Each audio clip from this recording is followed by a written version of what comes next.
Good morning sir. Very good morning. రండి sir.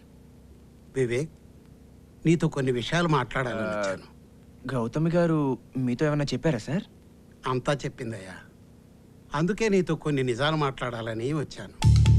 అంటే గౌతమి గారిని నాకిచ్చి పెళ్లి చేద్దామన్న విషయం చెప్పడానికి వచ్చారా సార్? ఒక రకంగా అదే అనుకో. ఇంకా మిగతా రకాలుగా ఆలోచించి టైం వేస్ట్ చేయకండి అంకిల్.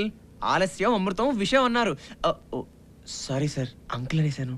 పర్వాలేదయ్యా, పెళ్లి విషయంలో కంగారు పడకు. నాకు పెళ్లి మ్యాటరే కదండి ముఖ్యం. మీరు విషయాన్ని చెప్పి కూడా ఇబ్బంది పెట్టేస్తున్నారు. ఏమీ లేదు బాబు, ఈ ఇల్లు నాది కాదు, నా ఫ్రెండ్ది. వాడు అమెరికాలో ఉంటున్నాడు. ఇకపోతే నేను బ్యాంక్ మేనేజర్గా చేసి రిటైర్ అయ్యాను. నెల నెలా పెన్షన్ వస్తుంది. దాంతో మేమిద్దరం గడుపుతున్నాము. గౌతమి పేర చిల్లిగా అవ్వలేదు. ఈ విషయాలన్నీ నీకెందుకు చెప్తున్నానంటే, మీరు ఇంకేం చెప్పక్కర్లేదు అంకిల్. సాక్షాత్తు 56 కేజీల బంగారు బొమ్మ నా చేతిలో పెడుతున్నారు. నాకు ఇంకేం కావాలి?